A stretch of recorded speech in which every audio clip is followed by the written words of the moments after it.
I am in a hotel room. It's my 25-year high school anniversary, so I've come to a neighboring suburb in the area where I live, but not terribly close. So instead of taking a cab all the way home or renting a car and driving after I've been drinking, thought I'd stay at a hotel a bit closer to the event itself. So here I am. And wanted to take this time to record a couple of videos on the movies that I've seen for the first time over the last couple of months.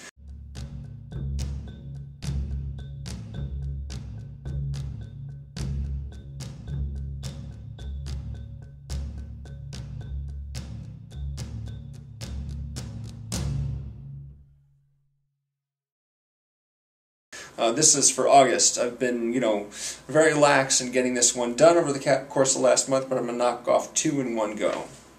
Now, the last time I did a video like this was for July, and even though I was only talking about the movies I'd seen over the course of 1 month, it still went on for half an hour, that video, so I'm going to do things a little bit differently this time. I'm going to kind of sum up everything that I saw and then talk about a few in particular. So, what did I see on DVD for the first time? Queen of Earth by Alex Ross Perry.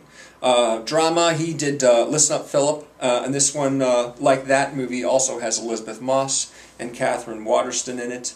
Catherine Waterston, of course, from Inherent Vice. The new Richard Linklater film, Everybody Wants Some. John Hillcoat's cop thriller, 999. Freaks of Nature, which is a comedic horror movie by Robbie Pickering. A foreign film called The Tribe, directed by Miroslav Slabosky, something like that. Don't know a lot about this fellow right here, but the movie basically is set in a largely a school for the deaf, and so all the everyone signs to each other, but there's no subtitles. You have to sort of figure out the plot just from what people are doing and sort of the expressions on their face, rather than what they're actually saying to each other. Kind of a challenge. Pixels, the Adam Sandler comedy directed by Chris Columbus. Whiskey Tango Foxtrot, which is co-directed by Glenn Ficarra and John Requa. They did Crazy Stupid Love and I Love You, Philip Morris. That has Tina Fey, of course, as the TV journalist who goes to the Middle East for several years. Tumble Down, which is drama. Let's see now. Jason Sudeikis and Rebecca Hall. Rebecca Hall is basically her husband died, and Jason Sudeikis is a writer, wants to write a book about him, so he comes to the town where she lives and basically bothers her until she agrees to co-write the book with him. Allegiant, the most recent movie in the Divergent series. Who knows if we're going to actually get another one. It would have been Ascendant, directed by the guy who did Age of Adeline, but we don't even know if that's going to be made now. It might go to a TV series or something, I don't know. Good meathead action movie, London Has Fallen, the sequel to Olympus Has Fallen. Directed by a person by the name of Babak Najafi. Don't know anything about him, sorry. The thriller Green Room, directed by Jeremy Saulnier, has Patrick Stewart, of course, as a white supremacist, and he's trying to control a situation involving members of a band who came to his place of business to play a gig, but then witnessed a murder. Anton Yelchin and Alia Shawkat and Imogen Poots. Imogen Poots are in that movie. Demolition, a drama with Jake Gyllenhaal and Naomi Watts, is directed by John Mark Valley, who did Dallas Buyers Club and Wild. An Amanda Seyfried triple feature. There are a few Amanda Seyfried movies that I hadn't seen that I decided to just rent all at once because I just like looking at her, basically. The Big Wedding, which is a comedy directed by Justin Zackham with Robert De Niro, Diane Keaton, Susan Sarandon, a few other people. Robin Williams is the priest. A Million Ways to Die in the West, which is the Seth MacFarlane Western comedy. He's in it along with Charlize Theron and Neil Patrick Harris and Liam Neeson.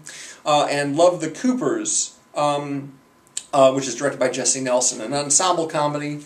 Some of the people in that movie, Diane Keaton? No, that's the other one. Who's in Love the Coopers? Is it Diane Keaton again? That's a little crazy. I think Diane Keaton's the mom in that movie. It's a big ensemble cast. Alan Arkin is in it as well. I'm having a little trouble remembering because it was a little while ago that I saw this movie. Of those three movies, Love the Coopers was definitely the worst. It was a really, really bad movie. A Million Ways to Die in the West, that was okay. As far as the ones that I liked from that one, Everybody Wants Some's a good film. Queen of Earth's really interesting. There's a good monologue in that movie that I may want to do sometime in the future for March Monologueness. I don't know. I'll make up my mind on that. The Tribe is a fascinating movie, really, really interesting. Tumble Down was okay. The one that I really liked was the one that Jim Gisriel strongly recommended when it was in theaters. That's Green Room. Really exciting movie, very suspenseful, very well constructed, well written thriller. He calls it an action movie. I'm not sure that it's quite an action movie by my standards, but it's definitely got some tense stuff in it. So yeah, now for the movies that I saw in the theater, Suicide Squad, David Ayer, Jason Bourne, Paul Greengrass, Finding Dory, Andrew Stanton, Hell or High Water, David Mackenzie, Sausage Party, which is the Seth Rogen animated movie, but it's co-directed by Greg Tiernan and Conrad Vernon instead of Rogen and even Goldberg, as normally goes with those guys. Equity, which is a drama starring can't remember her name, but she basically played Bryan Cranston's wife in Breaking Bad. She's a stock commodities trader, or not really a trader. She facilitates the deals between companies. Largely women in the cast, women working in the business and having to deal with the expectations and the prejudices of the men in their group and also with each other. It's sort of like a war movie with all sorts of strategizing and backstrapping going on. That one is directed by a person named Mira Menon. Not familiar with that person's other films. And finally, A Tale of Love and Darkness, directed by Natalie Portman, who starred in it. She's a Jewish woman, basically dealing with depression and also while raising a child, and she's married as well. Kind of a dark movie, kind of bummed me out a bit. It's autobiographical, basically. The kid grew up to become a writer who wrote the book that the film is based on. It's terrific that she, there's actually, I've been seeing a lot of those, actually, movies directed by actors lately. Yeah, that was good. Hell or High Water, definitely one of the best movies I've seen so far this year. All the praise you've heard from critics, definitely justified. It's a really, really terrific movie. That, of course, has Chris Pine and Ben Foster as brothers who are robbing a series of banks in order to keep from losing their property because they want to keep it. There are reasons that I'm not going to get into because they're not revealed right away. Then you've got Jeff Bridges and his partner who are tracking them down, trying to figure out what banks they hit first and catch them. Really, really good film. Suicide Squad didn't like that much. Jason Bourne really doesn't live up to the first two Jason Bourne movies, unfortunately. The first two I liked, but I didn't really like Ultimatum, and this one I don't like that much either. The straining that they do in order to make sort of a family connection to the secret agent program that Jason Bourne signed up for. It's all what do they call it? Retconning, rewriting, the mythology of Jason Bourne. If you could apply the word mythology to the Jason Bourne story, which I personally don't. Finding Dory, that was a lot of fun. What else? Yeah. No, that's pretty much it for August. That was everything that I saw for the first time in August.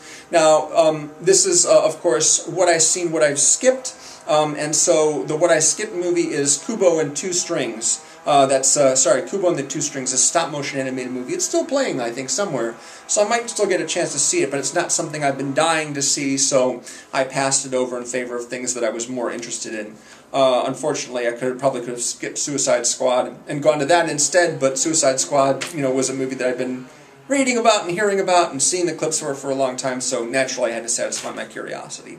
So that's August. And if you are just tuning into my channel for the first time, and you haven't seen one of these before, that's why I call it WIS. It's what I've seen, what I've skipped for this month. Sorry if I didn't explain it at the beginning.